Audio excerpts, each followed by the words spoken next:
Wassalatu wassalamu ala asyrafil anbiya'i wal mursalin wa ala alihi wa sahbihi ajma'in. Subhanaka la ilma lana illa ma 'allamtana innaka antal alimul hakim. Rabbi shrah li sadri wa yassir li amri wahlul 'uqdatam min lisani yafqahu qawli. Pada malam ni kita masuk tajuk baru yang dikatakan ataupun yang bertajuk muzakarah. Muzakarah ini ada di dalam pengajian ilmu tasawuf. Dahulu kita telah baca di antara ilmu tasawuf yang dibahaskan, yakni pertama suhbah, perlunya seorang itu bersuhbah, dan yang kedua zikir, perlunya seorang itu berzikir, dan yang ketiga muzakarah.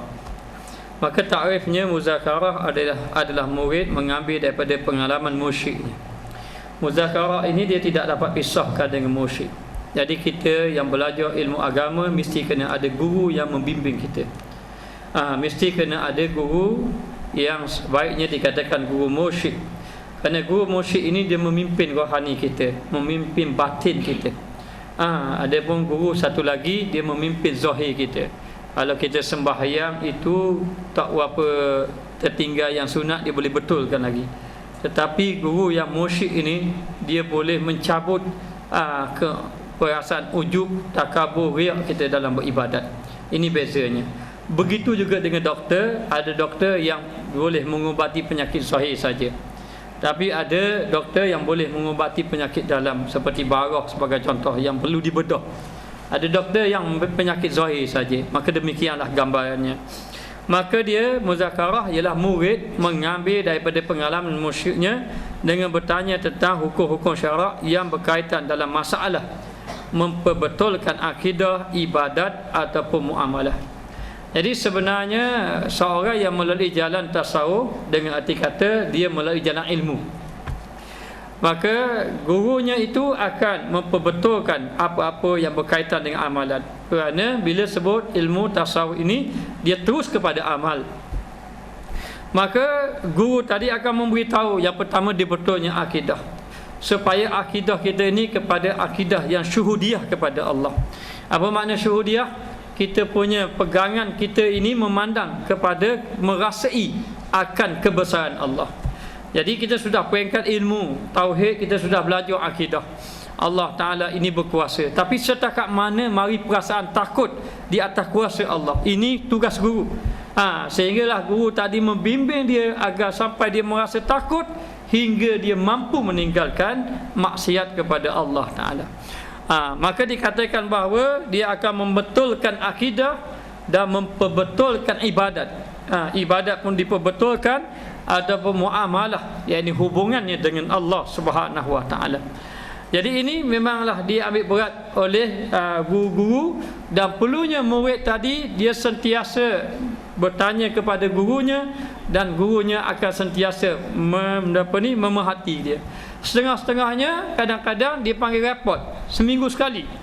Guru tadi akan bertanya pada dia, satu minggu ini berapa ribu sudah berzikir, sembahyang sunat apa yang telah dilakukan. Itu sebenarnya perjalanan dia.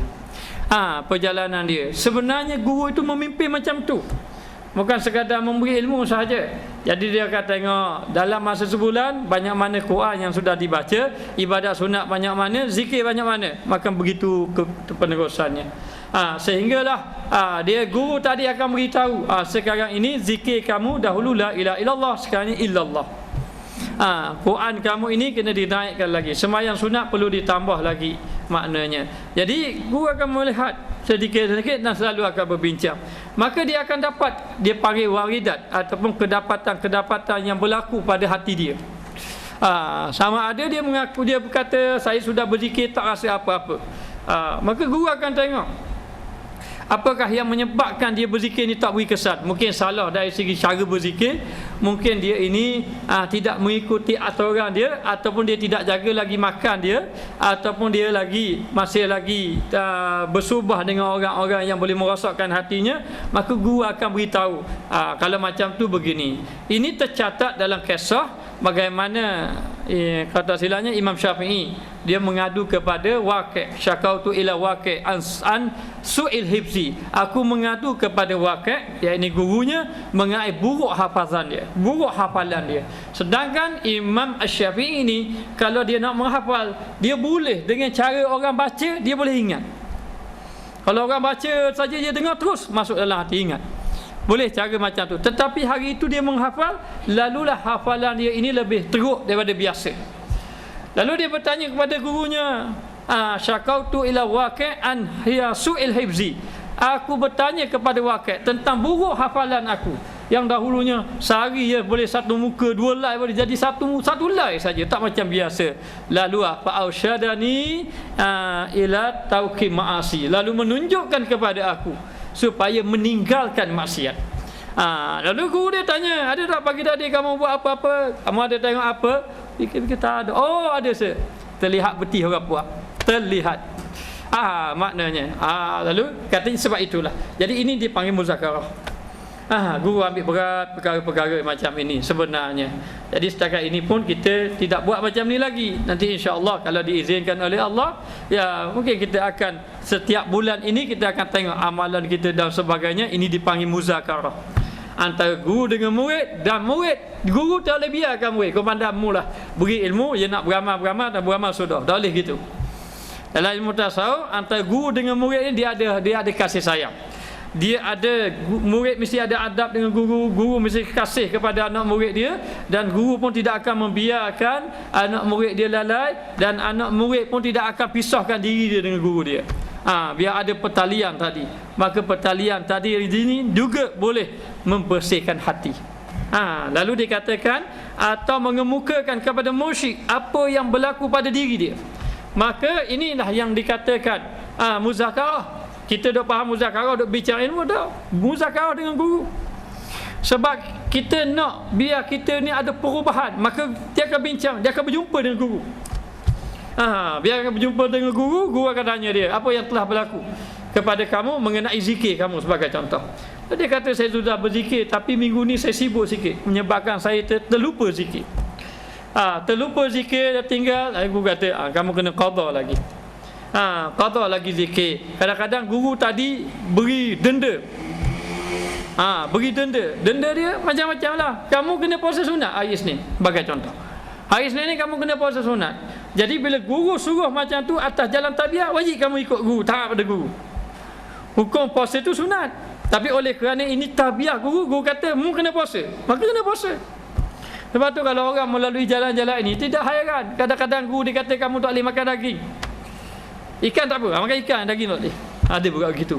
Bukan kerana guru itu mengharamkan daging, tidak. Yang halal tetap halal, yang haram tetap haram. Kerana hukum menghalalkan benda yang haram ini tidak boleh. Boleh kepada syirik, tetapi ini tabiah guru. Sehingga kan ada guru itu tak benar pakai jubah serban. Tak benar. Kenapa? Kan sunnah kan? Dia ada sebab tabiah. Tabiah tu ada sebab tabiah. Mungkin kerana ini maka tidak benar kan. Ini kalau dia sampai peringkat muzakarah. Biasa muzakarah ini dia merujuk kepada zikir dulu. Subah dengan guru, dia berzikir, selepas melazimi zikir, lalu guru akan ambil berat macam mana ni supaya dia. Sebab itu kita ini kalau kita belajar ilmu, biar kita jumpa guru yang betul bimbing kita. Selama ni kita balik begitu saja. Kesan-kesan tentang ibadat kita, tentang amalan kita, tentang akhlak kita tak ada kira. Lalu sembahyang kita, ibadat kita tidak menuju kepada kekhusyukan, dan memang selama ini pun tak ada orang bawa kita untuk jadi khusyuk. Yang kita belajar ilmu tak jadi. Ilmu ni ibarat kalau dikatakan seorang doktor hanya ceramah saja tentang penyakit, ubat tidak makan, panduan pun tidak amal, tidak ada kesan. Maka dikatakan di sini apabila berlaku dah peringkat kepada muzakarah, anak murid tadi akan bertanya kepada guru mursyidnya tentang berlaku apa yang berlaku mengenai hati, daripada hal-hal hati, tentang hati yang berlaku pada dia. Seperti dia kata saya berzikir rasa pedih dekat belah hati saya ni rasa pedih. Gurunya kata kalau rasa pedih itu adalah daripada membakar nafsu contohnya. Membakar nafsu. Kalau berzikir-zikir rasa panas, itu membakar syaitan. Ya direct selalu sebenarnya. Membakar syaitan, baru kena zikir lagi. Bila dah berzikir, tiba-tiba mari lintasan-lintasan. Itu lintasan itu kena tanya guru.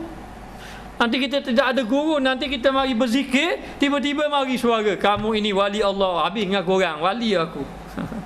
Dia tak tahu lintasan itu banyak bahaya. Maka mengenai hal hati dan juga khawatir. Mana khawatir? Khawatir itu lintasan. Dan dia kata lintasan nafsu. Datang lintasan nafsu.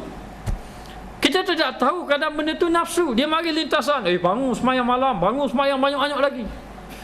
Jadi heran, nafsu suruh semayang. Kita dah sangka yang suruh semayang tu bukan nafsu.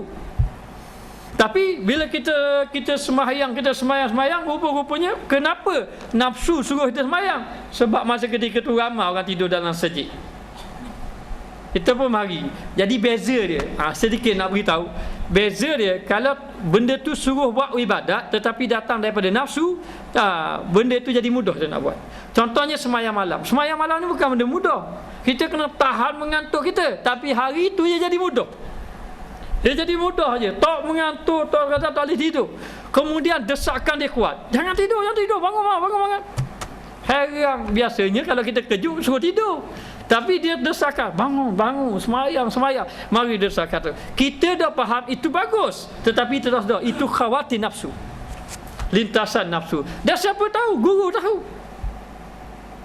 Guru yang tahu sebenarnya benda ni. Jadi kita dah kata, semayang malam dah, kita semayang malam, Allah Ta'ala gerakkan kita siapa tak nak tidur semayang malam. Kita rasa bagus dah kita. Tapi itu khawatir nafsu. Kerana di antara dia khawatir nafsu ni, kita nak buat benda yang berat jadi mudah. Kemudian ada elah, ada sebab. Malam itu patut pun. Sebab kerana malam itu ketika itu ramai orang yang tidak tidur, nescaya pasti orang akan tengok kita semayang malam ketika itu. Jadi syaitan yang nak merosakkan kita. Dengan menyuruh kita melakukan amal ibadat tanpa kita ketahui. Jadi begitulah maknanya. Jadi akan berlaku bila kita berzikir, kadang-kadang lintasan datang dalam hati, kemudian mari gambaran-gambaran. Saya pernah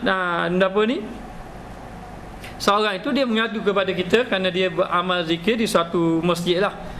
Dia kata bila dia amal zikir, banyak Allah Ta'ala beri kehebatan pada diri dia. Seperti dia kata, kalau dia kata benda ni, dia tak tahu main dua ni, dia pun kadang-kadang kata sedar tak sedar je. Dia pun beritahu, minggu depan mu tengoklah banjir akan berlaku, hujan turun lebat. Kadang-kadang berlaku sungguh aja kata tu. Hujan turun lebat. Lepas tu orang pun kata, betul mu kata. Bila pula aku kata? Tapi biar orang beritahu pada dia pun berasa, ada sungguh kata. Lalu mari dalam hati, hebat ni. Kalau mari dalam hati dia ini sudah mendapat Allah Ta'ala sudah jadikan maqam dia tinggi dan sebagainya. Jadi tak tahu lintasan-lintasan dalam hati ini ujian luaran. Sebab tu Imam Ghazali kata ada dua kan. Jadi kita kena faham ujian ni ada dua, satu zahir, satu batin. Zahir dua, batin dua. Zahir ujian kita dunia dan makhluk. Batin ujian kita nafsu dan syaitan. Memang jangan ingat ujian batin tak ada. Mungkin ujian batin kita tak kuat mana sebab pada hak zahir pun kita guli batin tu. Maknanya mari ke hak dunia kita banyak mana dah tinggal ibadah. Hak zahir guli batin, sebab tu ujian batin kita kurang. Jadi bila kita menghidupkan batin, kalau hidup batin, zahir kena sendiri kita boleh tinggalkan ujian zahir tu. Tapi ujian batin perlu ada. Ujian batin ini mesti kena guru yang ada ahwal, yang ada sir dia panggil. Guru tu mesti ada ahwal, ada sir. Ada ahwal, apa makna ada ahwal? Guru tadi dia beramal. Bila guru tadi dia beramal, tanda guru tadi beramal, ilmunya memberi kesan di dalam hati. Kemudian guru tadi ada sir. Guru tadi mengetahui rahsia-rahsia hati, dia boleh tahu. Dia boleh tahu orang ni ikhlas dah. Dia boleh tahu orang ni ada ujub macam mana. Dia boleh tahu orang ni ada riak macam mana. Dia boleh tahu. Maka Allah Ta'ala beri ini guru. Kalau sebagai doktor pun boleh tahu penyakit kanser, maka begitu jugalah seorang guru yang agama, guru musyrik dia boleh tahu. Ada guru dia memang tidak tahu. Dia hanya tahu zahir saja, hadis tahu, Al-Quran tahu, tanya hukum dia boleh jawab halal haram, tetapi mengenai penyakit batin dia tidak tahu. Bahkan kalau boleh jadi dia ini pun dihinggapi penyakit nafsu cinta dunia pun dia tak sedar. Tapi Quran tahu, hadis tahu, hukum hakam tahu. Kerana itu bahagian bahagian guru yang dia panggil yang tahu zahir saja, kaedah saja, tetapi bahagian ahwal tidak ada, bahagian sir tidak ada. Maka bila kita duduk muzakarah dengan guru, perjalanan kita beribadat mesti ada muzakarah dengan guru. Dan bila muzakarah dengan guru, kita sudah macam terikat dengan guru. Oh, susahlah kita terikat dah. Kita mesti biar ada orang membimbing kita. Bimbing kita supaya kita tidak lalai. Kita siapa tak perlu. Kita tak boleh dibiar seorang ramai ibadat. Kita tak boleh kata, saya tak akan tertipu daya dengan dunia. Jangan. Tertipu daya dengan dunia pun mudah. Orang alim pun banyak tertipu daya dengan harta benda, dengan mudah tertipu daya. Tetapi bagi yang satu lagi batin, kita tertipu daya kadang-kadang kita tidak sedar. Boleh tertipu daya. Kita tahu tak kita jadi ahli dunia. Dan kita tak berasa kita ahli akhirat tau. Kita tahu tak kita ini duduk dalam keadaan riak, ujub, tak tahu. Jadi dengan guru tadi, macam mana guru tahu? Guru tadi ada pengalaman. Sebab tidak ada orang dapat khusyuk selalu. Dia mesti datang dalam keadaan dia pun tak khusyuk. Dia pun datang dalam keadaan riak juga. Dia ujub juga. Tapi bila dia belajar dengan guru dia tahu. Guru yang akan ajar dia, ini riak macam ini, ujub macam ini macam ini. Bila dia tahu keadaan macam ini, dia dah belajar dengan guru tadi, dengan pengalaman dia beritahu pada anak murid dia. Anak murid dia dapat pengalaman daripada guru dia dan pengalaman atas dirinya, dia akan dapat beritahu kepada anak murid dia. Begitulah. Maka dalam bab tasawuf dia tidak dapat lari daripada muzakarah. Kita belajar, kalau kita belajar ilmu biasa, begitulah. Kita pergi belajar, lepas tu balik. Belajar, pergi balik. Lepas tu tidak ada muzakarah langsung. Kita duk faham muzakarah ni, kita duk tanya ilmu. Apa hukum kalau sembahyang isyak itu 5 rakaat, macam mana nak buat? Kalau kita itu ragu-ragu, itu artinya apa? Kalau ragu-ragu begini macam ni. Kalau tidak ada air semayang ni, macam lepas ambil semayang, lepas kita semayang sudah tak ada air semayang, lupa, macam mana nak buat? Kalau kita ada wudu, kita pun tahu waswah ada ke tak ada, macam mana? Dia pun beri apa hukum. Itu bukan, itu muzakarah zahir. Dalam bab tasawuf dia muzakarah yang batin. Yang batin. Jadi selagi mana kita tidak ada muzakarah, kita tak tahu nafsu kita. Kita duduk dalam nafsu lawamah, amarah, lawamah, mulhamah. Kita tak tahu. Dan kebanyakan kita duduk dalam amarah. Kita duduk dalam amarah ni, kita tak lepas lagi. Ataupun dia panggil hayawaniyah dengan syaitaniyah. Maka kenalah guru tadi akan memberitahu tentang khawatir lintasan nafsu. Nafsu ada 7. 1 nafsu amarah, 2 nafsu lawamah, 3 nafsu mulhamah, 4 nafsu mutmainnah, yang kelima nafsu mardiyah, yang keenam nafsu radiyah, yang ketujuh nafsu kamilah. Ada 7 nafsu. Nafsu yang ada 7 nafsu. Jadi 7 nafsu ni, kita duduk dalam nafsu, mungkin dulu amarah, ataupun kita lepas amarah pergi kepada lawamah. Kalau lepas lawamah, mulhamah, muhammah, lawamah, amarah, tak lepas lagi di sisi Allah. Jadi tugas guru ni, kita belajar, guru nak selamat yang ni. Bukan dia memari untuk jadi ulama juga. Bukan kita nak suruh dia berbahak hati dah. Mana kita tidak rasa bangga kalau orang tu jadi hebat itu, yang dikhendaki oleh guru membimbing itu apabila nafsunya daripada amarah pergi pada lawamah mulhamah sehingga mutmainnah.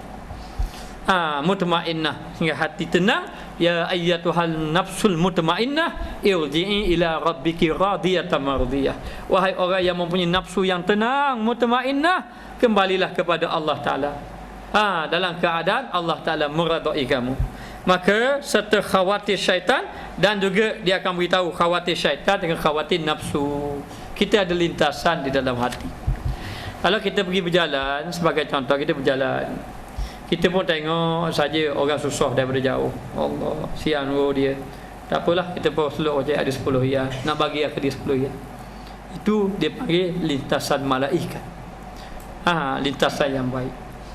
Tapi bila kita berjalan saja, kita mau mari mikir, Allah, aku ni perlukan duit. Baik, isi minyak dan sebagainya. Lalu kita pun ragu-ragu. Nafsu sudah mari sayang ke duit. Siapa dekat dah dengan dia, nak keluar piti dah. Lalu syaitan pun kata, kalau mau beri piti ke dia, dia tak berusaha lah. Islam bukan suruh orang macam ni. Maknanya bukan kita tambah tolong dia, tapi kalau kita tolong dia, dia je ni minta piti dengan orang. Jadi kau dah molek, tak payah beri lah. Habis syaitan. Jadi kita dalam jiwa kita ni, kita akan berlawan. Satu lintasan malaikat, dua lintasan nafsu, tiga lintasan syaitan. Sedar tidak sedar, dalam jiwa kita bergolak tiga ni. Kalau kita kuat lintasan malaikat, maka kalah dua-dua ni. Tapi kalau kita kuat, kalau kita lemah, lintasan malaikat kita lemah, yang baik lemah, maka syaitan dan nafsu menguasai kita.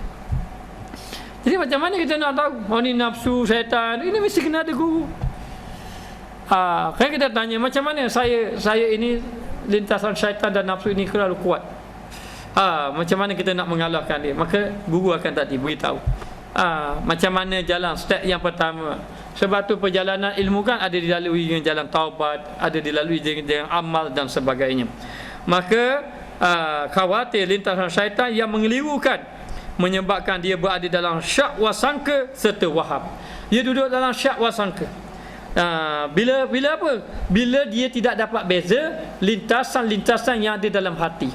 Dia tak dapat beza, ini nafsu ke syaitan, ini nafsu ke syaitan, lalu dia di dalam keadaan dan ragu-ragu. Sebab tu ibadat kita hari ini maknanya dalam keadaan tak pasti kita. Jadi ketenangan tidak ada. Sembahyang ke ibadat apa dalam keadaan macam tu. Sebab kita ni duduk, nafsu kita ni mengatasi iman kita. Jadi dalam keadaan macam tu kita masa ragu-ragu, kadang-kadang kita rasa macam mana ibadat kita. Saya pernah hadir dalam satu kuliah ilmu bersama dengan seorang tuan guru pondok lah. Seorang pocik tu tanya, tuan guru nak tanya sikit ni, kita semayang ni terima tak tahu? Jadi tuan guru kata, terima tak amalan saya? Tuan guru kata, mana aku tahu? Terima tak terima, aku pun tak tahu ibadat aku diterima. Tapi rasa sungguh kata tak tahu ke ibadat ni, rasa tak tenang sama. Ini penyakit yang ada dalam hati kita. Maka soalan itu sebenarnya tuju pada kita belaka, memang berlaku pada kita begitu. Sudah banyak ibadat-ibadat yang kita lalui, kenapa ketenangan dia dalam hati tidak terasa? Bahkan mari syak wasangka. Kerana apa-apa yang lintas dalam hati kita, lemahnya kita, iman kita ini, tidak ada orang yang memperbaiki. Elok gitu. Kita pun tak baiki diri kita, dan kita pun tak cari. Kereta rosak, kita tak cari pomen. Mula kita kata, mana bunyi kekong-kong bunyi?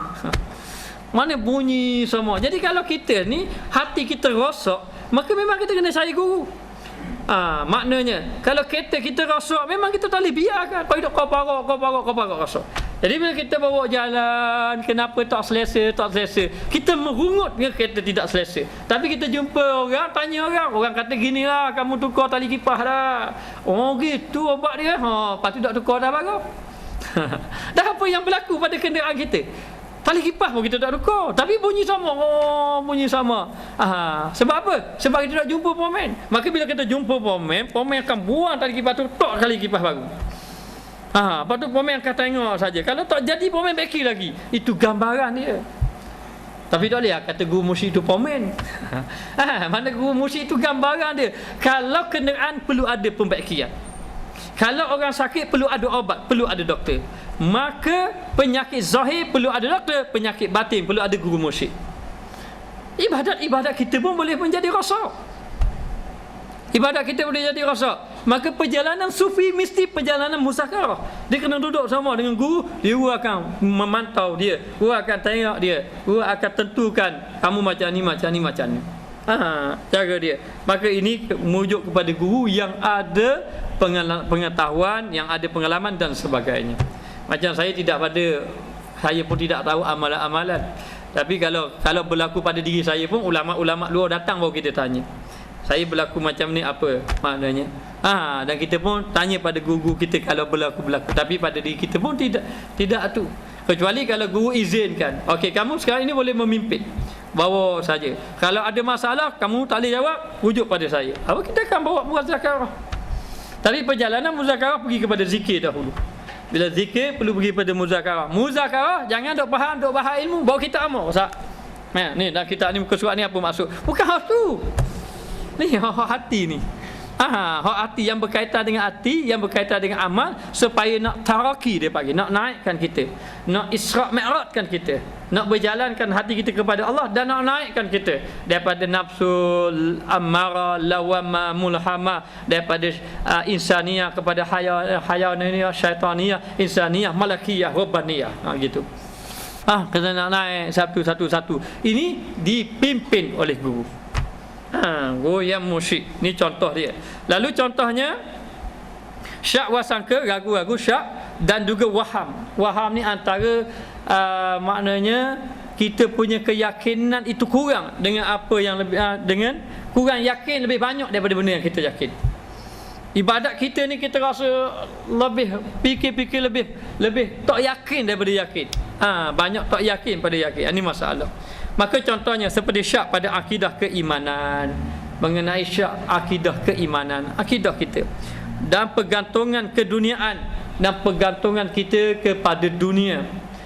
Seperti apa? Seperti seorang yang dia ini nak tumpu sangat ibadat, tapi tak boleh kerana sibuk sama dengan urusan dunia. Urusan dunia. Maka ini perlu nasihat daripada guru tadi. Guru tadi macam mana perjalanan, dan juga dengan akidah, begitu juga dengan yang berkaitan dengan pegangan. Saya pernah didatangi oleh seorang, dia berkata, macam mana dalam saya selalu macam berbisik-bisik dengan orang. Kadang-kadang dia mengatakan bahawa Tuhanmu tak ada sebenarnya. Tuhanmu tak ada. Dia mari gitu. Kemudian dia mari bisik, takkanlah Tuhan jadi sendiri. Kalau Tuhan jadi sendiri, maknanya jadi payah tak nak terima Tuhan jadi sendiri. Dia mari benda lintasan-lintasan yang merosakkan akidah. Itu bahaya. Lintasan tu memang ada berlaku pada orang-orang yang tertentu. Dan saya pernah didatangi seorang muslimat, dia kata memang dia didatangi satu lintasan yang merosakkan akidah. Muhammad ni tidak perlu, tak mulia mana? Dia kata Nabi tu tak mulia mana? Apa nak muliakan Nabi? Ataupun dia banding Nabi Muhammad dengan Nabi Yusuf, dengan Nabi lain, mulai Nabi lain sebenarnya. Dia mari merendahkan, merendahkan Nabi dan sebagainya. Benda tu bukan mari secara orang khabar, dia mari lintasan. Jadi seorang muslimah tu datang jumpa saya, dia lintasan yang dia cerita tu memang boleh merosakkan akidah. Kadang-kadang dia nangis seorang diri, kadang-kadang dia mari cair padam kafir dak saya. Kalau tak ada guru macam mana? Tak ada. Benda ni jangan cukup belajar buka kitab tak jumpa. Ada ilmu yang memang kena buka kitab. Apa hukum dia kalau syak dalam semayang? Kalau kita buka kitab, Imam Syafi'i kata ke mana? Ada ilmu yang tak boleh buka kitab, ikut dalam ni. Ikut benda apa ni? Ikut mana guru yang tu, ikut pengalaman guru, dan juga guru yang memimpin ilmu tu. Ilmu ini perlu ada muzakarah di antara murid dengan guru. Jadi kita ni kalau kita belajar, mesti kita kena letakkan seorang guru yang memimpin. Yang memimpin hati kita maknanya. Jadi saya ni beritahu saja, kalau jumpa guru-guru yang boleh memimpin, alhamdulillah. Tapi ini perjalanan tasawufnya. Perjalanan tasawuf. Lalu contohnya seperti syak pada akidah keimanan dan pergantungan keduniaan yang menghentikan hala tuju. Kadang-kadang dengan sebab syak wasangka ini menyebabkan kita terhenti perjalanan ibadat kita. Hala tuju pada Allah tu terhenti kita. Macam-macam mari sebenarnya dalam hati kita. Jadi menyebabkan terasa bersalah dan tidak tenang dalam melakukan amal ibadat. Satu masalah yang berlaku kepada kita ini adalah setelah walaupun kita buat amal ibadat, tetapi kita masih lagi tidak rasa yakin dengan ibadat kita. Yang pertama, yang kedua, rasa kurang tenang lagi dalam hati kita. Sedangkan ibadat itu membawa ketenangan di dalam hati dan sebagainya. Dan banyak masalah-masalah yang perlu kita muzakarah, kita selesaikan sendiri je. Jadi selesaikan sendiri ni tak padan. Mesti kita kena ada guru, kemudian guru akan memimpin kita. Maka ada pun murid boleh mendapat manfaat daripada pengalaman guru. Macam mana tadi? Guru ada pengalaman. Kalau begini senang ya, saya sudah alami perkara macam ni, begini cara dia. Dia pun akan beritahu satu persatu dengan memberitahu kepadanya tentang penyakit hati seperti sombong. Kita jangan berasa kita sudah bagus dah, itu ada sombong kamu tu, dia kata. Nah, itu sebenarnya kamu itu ada penyakit mendapat ni, dalam keadaan mendapat ni kamu ini berpura-pura, ataupun dalam keadaan kamu ini tamak lagi. Contohnya begini. Ada seorang dia ini ada harta banyak. Ni contoh je ni. Tidak tuju pada siapa-siapa. Ada harta banyak. Lalu datang orang, dia kata daripada aku tolong orang, baik aku ambil piti aku pergi Mekah. Dia kata gitu. Baik aku pergi Mekah, jadi aku tak mau tolong orang, aku pun ada manfaat. Lalu dia berasa dia dah bagus dah sebab dia nak guna piti pada ibadat. Tapi sebab apa dia tambah tolong orang bang? Sebab dalam hati sebenarnya ada tamak lagi, ada sayang lagi pada hati. Jadi dia merasakan bahawa perbuatan dia ni nak pergi ke Mekah ni bagus. Tapi kalau ditanya dengan guru, sebenarnya ada lagi penyakit tak sayang pada harta, tidak mahu menolong orang fakir dan sebagainya. Lalu begini diajar oleh guru. Kadang-kadang kita kena faham, ada juga ibadat kita ini kadang-kadang kita tak buat, tapi kita dapat macam orang buat. Kita tidak ada harta, kita beri piti pada orang, biar pergi belajarlah jadi orang alim, maka kita dapat pahala juga sepanjang orang tu belajar. Ad-dalu 'alal khairi ka fa'ilihi. Orang yang menunjuk kepada jalan kebaikan seperti dia buat kebaikan. Itu jalan dia. Jadi perkara ini diajar oleh guru, sehingga kan guru tu tahu tentang penyakit hati seperti sombong, seperti dengki, seperti nifak, yakni berpura-pura, dan juga cinta kepada kedudukan, cintakan kepada kemegahan. Ini semua penyakit-penyakit. Penyakit-penyakit yang ada di dalam hati. Yang tak dapat lari dah. Semua ada belaka sebenarnya. Apakah jubah serban, memang ada belaka. Mesti kena ada. Sebab tu kita ni duduk dalam penyakit, kena cari guru. Bukan kita tak ada penyakit, lepas tu kita lari jangan penyakit, duduk dalam penyakit. Duduk dalam penyakit nafsu kita ni. Sebab kita ni bila kita lahir ni datang ke dunia, Allah Ta'ala campakkan kita ini dengan jasad, dengan roh, dengan nafsu. Dia ada jasad, dia ada roh, dia ada nafsu. Kalau kita roh kita kuat, maka nafsu kalah, kita akan terbuka hijab. Tapi kalau roh kita lemah, rohani kita lemah, jasad kita kuat, nafsu kita kuat, maka terhijab kita. Jadi tugas guru ni daripada kita punya nafsu kita ni, maknanya menutupi roh kita ataupun kita ni sehingga kan tidak nampak akan Allah Ta'ala. Dengan arti kata lalai kita, maka tugas guru yang muzakarah tadi dengan guru bukan nak suruh guru nak khabar dia ni biar jadi alim. Kamu kena bincang dengan aku biar jadi alim, bukan. Dia muzakarah ini supaya guru akan beri tunjuk ajar kepada dia supaya daripada yang terhijab jadi tak terhijab. Daripada nafsu dia ini, nafsu yang cinta dunia, yang tamak, yang sombong, yang ni akan dibuka oleh Allah Ta'ala. Akhir sekali menjadi orang yang mutmainnah, orang yang tenang hatinya. Ini kerja guru ini. Ni orang bercakap tajuk ni sebenarnya guru mursyid cakap tajuk ni. Tapi oleh kerana saya petapa tajuk ni, kita bercakaplah atas dasar ilmu. Moga-moga Allah Ta'ala buka kepada kita, dicampakkan guru yang boleh memimpin kita, dan juga Allah Ta'ala memberi kebaikan kepada kita. Maka dikatakan di sini juga tentang kebodohan jiwa. Dia ada kadang-kadang akal bijak, jiwa itu tidak bijak. Ramai mana orang yang akal bijak, akal bijak, walaupun dia akal bijak. Nabi kata orang yang bijak ini, orang yang buat ibadat usaha, dia buat persiapan untuk mati, itu orang bijak. Orang bijak dari segi agama waktu. Jadi ada orang yang akal bijak tapi jiwa tak bijak. Rohani dia tidak bijak. Manusia ini kalau untuk jasad main. Kadang-kadang dia akak berat nak beri tubuh molek. Muka letak habis ni, tambah beri jerawat, satu pun tambah jerawat. Tubuh besar, dah sedap makan obat kuru jadi kuru, jadi comel. Maknanya kalau muka tak molek, buat plastik surgery, buat pembedahan plastik. Warna jadi mancung, dulu tak mancung. Maknanya dulu hitam jadi putih. Maknanya warna dulu muka ni jadi muka lain. Oh, boleh. Boleh tu. Orang pun tanya, "Mu ke ni?" "Oh ya, mana comel sangat." Maknanya hok pakai susu. Nampak muda sama. Maknanya nak jaganya ni. Tapi batin rosak, hati rosak. Hati rosak. Lalu dikatakan di sini,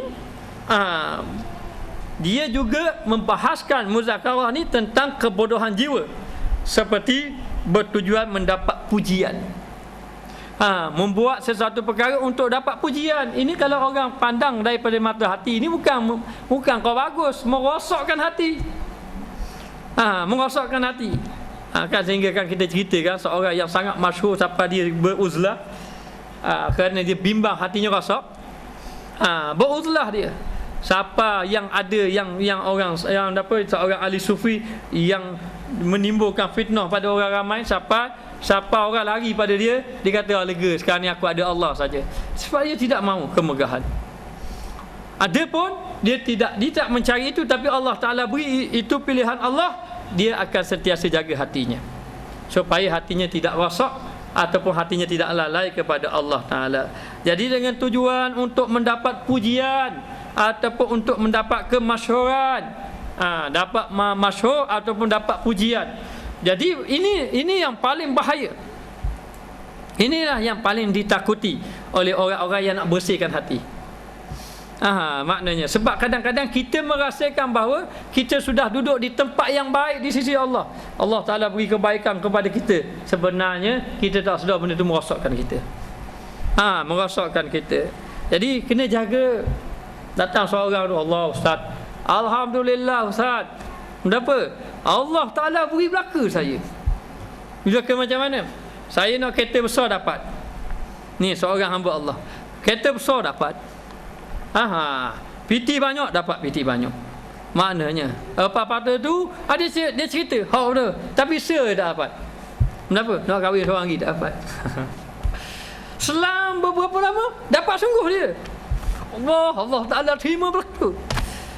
Suka dia. Maknanya. Jadi kalau itu tak apa pemberian Allah, tapi yang paling penting jaga hati. Itu pemberian Allah tidak dapat dinafikan, tetapi kita dapat tahu kok bagaimana dengan hati kita. Adakah pemberian itu membawa kepada kebaikan ataupun membawa kepada kerosakan hati? Dia ada bab, ada ilmu, dia ada guru, dia ada bahagian. Wa fi kulli ilmin rijalun. Pada setiap ilmu ada ahli-ahli dia. Kalau bahagian penyakit hati, ada ahli dia. Sayyidina Ali karramallahu wajhah.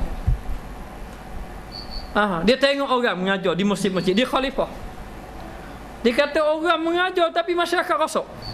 Kalau dibiarkan orang mengajar, rosak masyarakat. Sayyidina Ali pergi. Dia temu duga tok guru tadi.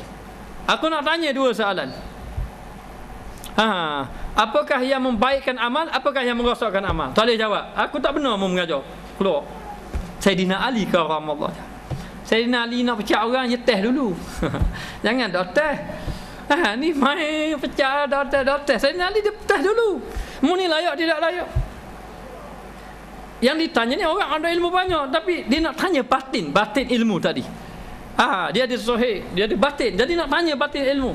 Lalu Imam Ghazali, Sayyidina Ali karramallahu wajhah, dia pergi jumpa, aku nak tanya musalan, kalau mu boleh jawab, mu boleh mengajar. Tak boleh jawab, tak boleh mengajar. Apakah yang membaikkan iman dan apakah yang membatalkan iman? Apakah yang merosakkan amal? Tak boleh jawab. Hamba. Sehingga kan dikisahkan bahawa Sayyidina Ali karramallahu wajhah ketika itu ada menghalau beberapa orang yang mengajar dalam masjid.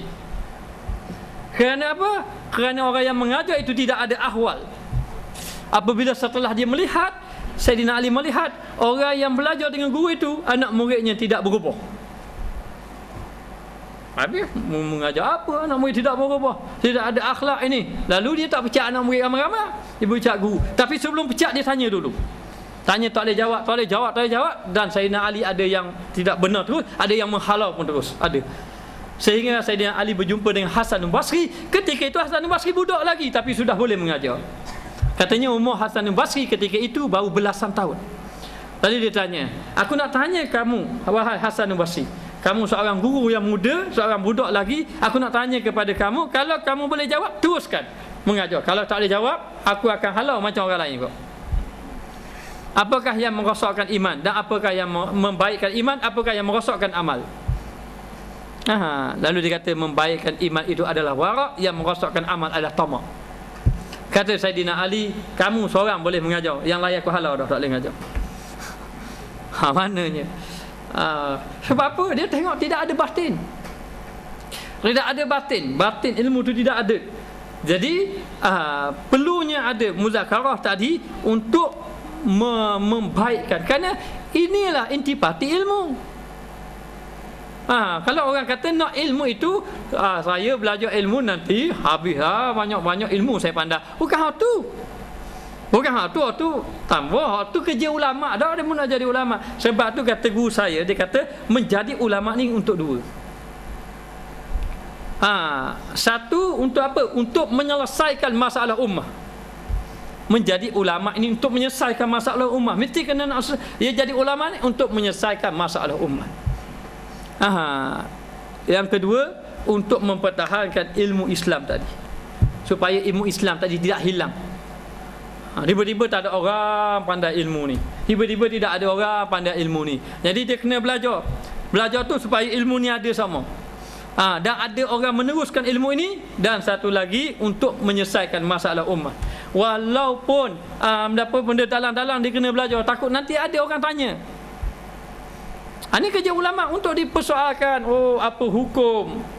Apa hukum macam ni? Macam baru ni orang tanya hukum taqiyah dan sebagainya. Orang tanya masalah, macam-macam masalah lah orang duk tanya. Jadi dalam keadaan benda-benda yang sulit-sulit tadi, dia dapat selesaikan masalah. Selesaikan masalah. Itu tugas ulama untuk apa ni, boleh menjatuhkan hukum, ni boleh, tidak boleh dan sebagainya. Supaya masyarakat selesai. Tapi bukan untuk dibahas. Main poco-poco, saya pun paling umat Allah. Saya boleh tak boleh tahu. Mari kata tarian poco-poco boleh, tidak boleh. Duit khabar. Apa salahnya kita tidak boleh menghukum tu? Boleh pula masyarakat. Minggu depan duit pula orang lain. Tak boleh. Allah pening. Saya tanya satu kelas, kata, boleh ke tak boleh? Ustaz, kejap tu boleh, kejap tu tak boleh. Ini masyarakat pening. Masyarakat pening. Dah ilmu hak dalam batin ni dah ada benda dah. Main hak luar pun dia akan pening dah. Itu hak tu beda hak tu. Dulu ESQ dah bahas boleh tak boleh. Lepas tu dah bahas sikit kuat, sikit slow. Habis dah pening gitu saja. Sedangkan guru itu bukan itu tugasnya, siapa memeningkan kepala, mengelirukan. Inilah yang Imam Saidina Ali tidak mahu. Sehingga Saidina Ali pernah menghalau setelah ditemuduga, setelah ditanya, setelah dilihat bagaimana keadaan masyarakat tidak berubah, sedangkan ketika itu ramai yang mengajar. Jadi dikatakan di sini kerana juga tentang kebodohan jiwa, seperti menceritakan tentang karamah. Ini satu rosak juga. Kita ni bukan nak cari yang tu. Orang ada cerita karamah.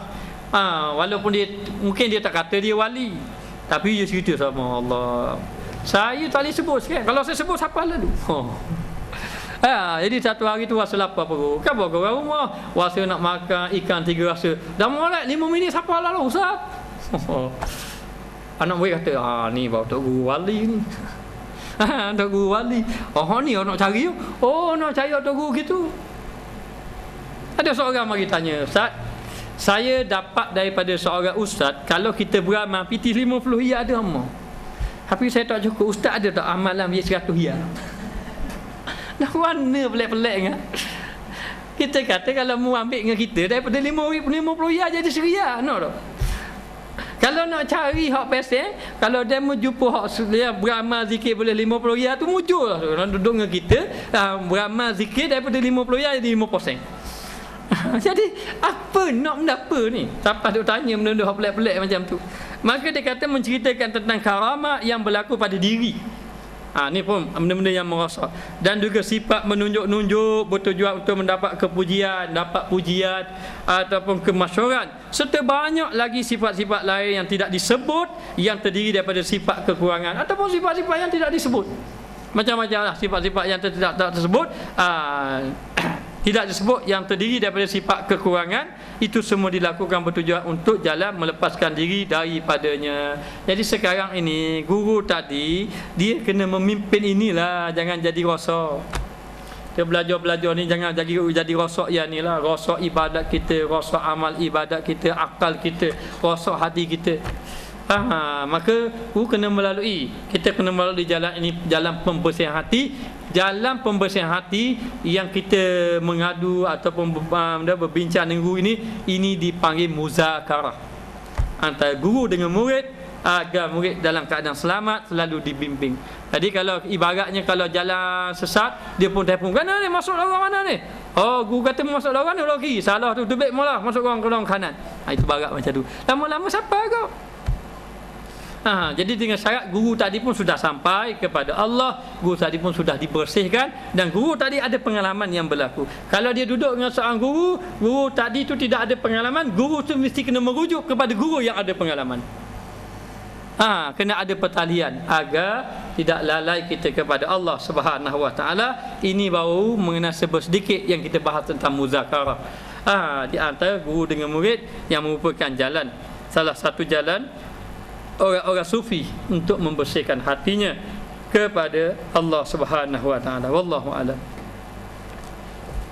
Bismillahirrahmanirrahim. Rabbana zalamna anfusana wa illam taghfir lana wa tarhamna lanakunanna minal khasirin. Wa sallallahu ala sayidina Muhammad wa ala alihi wa sahbihi wa sallam. Walhamdulillahirabbil alamin.